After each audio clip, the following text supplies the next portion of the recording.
السلام الله عليكم ورحمة الله وبركاته. كلنت وعن ونكسن داوضيال ميل والبؤد جوجتان قضبضا أدوركنا كم غلي دونتان وحاد كميدا دكتور أبي أحمد ورئيس الوزراء دالك إيتوبيا أيا مرء مانتا ورباهنتا كلها اللي جيدا هراء دقالك كجرو أيا وحاو شاقا إنا عيدا مدي سوغوشي وقبلا ندقارين سوى شاقا إنو هالكا دقالك كسي ودي دونو وقت أن دارين ورباهنتو أي لو داقي دونتو قولها أي عيدا مدي سوهر دعا أي قارين sidoo kale waxa uu sheegay xooga Jundaaga waasoo ku waday xooga TPLF inay sida ugu dhaqsaha badan iskugu soo dhigaan ciidamada howlgallada ka wada goobaha ay dagaaladu ka socdaan inta aan la soo qaban ama sharciga la horkeenin. sidoo kale dawladda federaalka Itoobiya ayaa maalintii laba duqeymihii ugu cusla ka wada magaalada Mekele ee caasimadda gobolka Tigreega iyadoo dawladdu sheegtay in ay beegsatay meelo muhiim ah oo xarumo waa xooga TPLF. qodobada kale ee wararkeena ku maqli doontaan waxaa kamid ah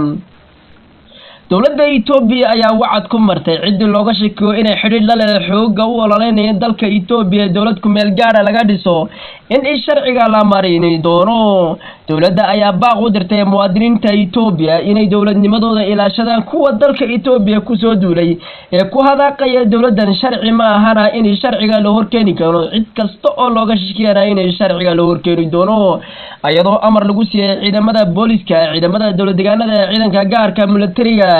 cid kasta ay uga shakiyaan xoogaasi xiriir la leedahay inay tallaabo sharci ka qaadaan halkaasna xukunka ugu ridaan. sidoo kale dawladda Suudaan ayaa xadka xidha ay la leedahay dalka Itoobiya ayadoo halkaasi soo dhooftay ciidamadii ugu faraha badanaa. qodobadaas iyo qodobo kale oo faahfaahsan ayaa warkeena ku maqli doontaan. taariikhdu waxay ku beegan tahay 26 bisha 11 2021 haddaynu guda galno wararkeeni oo faahfaahsan. ra'iisul wasaaraha dalka Itoobiya Dr. Abiy Ahmed ayaa mar uu maanta warbaahinta kula hadlayay jidda hore uu dagaalka kaga jiro waxa uu sheegay inuu guulo waaweyn ka soo helay dagaalkaasi ciidamadiisuna ay ku sii ruqaansanayaan meelo lagu tuumayo inay ku dhuumalaysanayaan xooga mucaaradka. ra'iisul wasaaraha oo bilaansa laga dheehanayay inuu aad u xanaaqsana ama aad u xamaasaysana ودجال فلوسنا ولا جل الحوجة معارض كاس ويكم مغتها هريريش سجارية وين أتنجيها sidoo kale uniformka militariga qaba ayaa waxa uu sheegay inuu halkaasi ay tahay meel ay hore ugu dhawaalaysan jireen xooga mucaaradka meeshana uu ka xoreeyay asagoo iyo ciidamada uu hogaaminayo. ra'iisul wasaaraha ayaa waxa uu sheegay inuu dagaalka halka ka sii wadi doono ilaa uu xooga Jundaaga waxa uu ugu yeedhay xooga TPLF ilaa uu soo dabar jaro ama laga saaro dhulka muhiimka ay ku habsadeen inuu dagaalka joojin doonin asagoo ugu baaqay warbaahinta madaxa banaan iyo warbaahinta kale localka sida gaarka loo leeyahay inay ka waantoobaan waxyaaraha propagandadaha.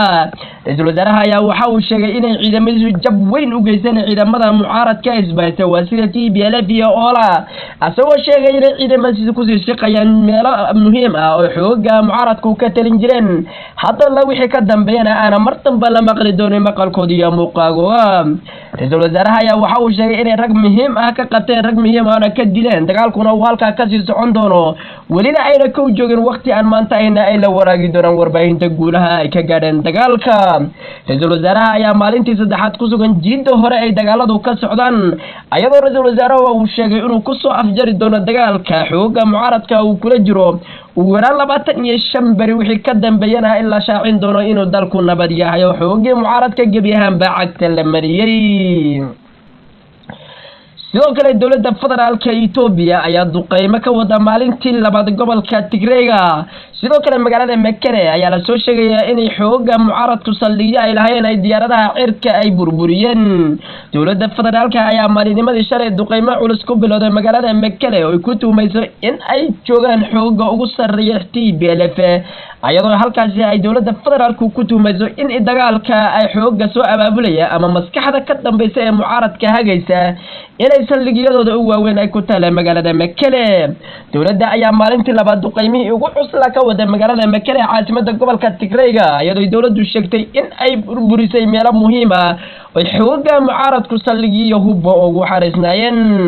ayadoo gobolka Tigray maalinka ka dambeysay ay soo gaadheen wafdi heer caalami ah oo xal u raadinaya dalka Itoobiya si xabadan loo baajiyo halka sano qaadatay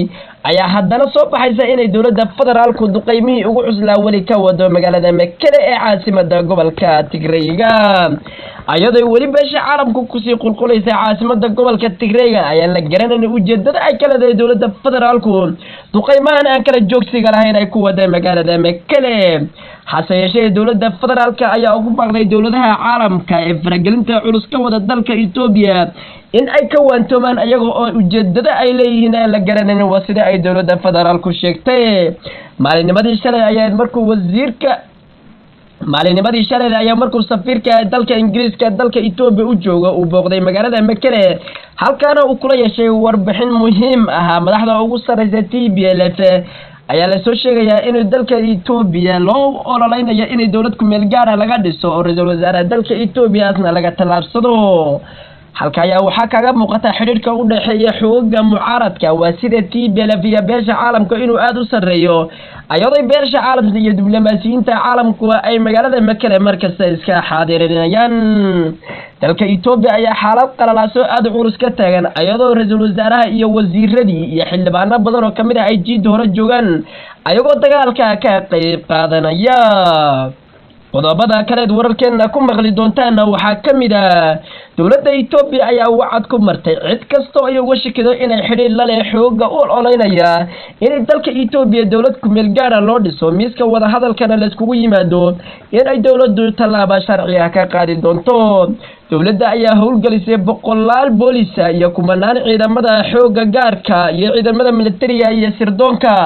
ayadoo sheegtay cid kasta oo looga shakiyo arrintaasi oo ololeynaysa ama xiriir inay la leedahay xooga u ololeynaya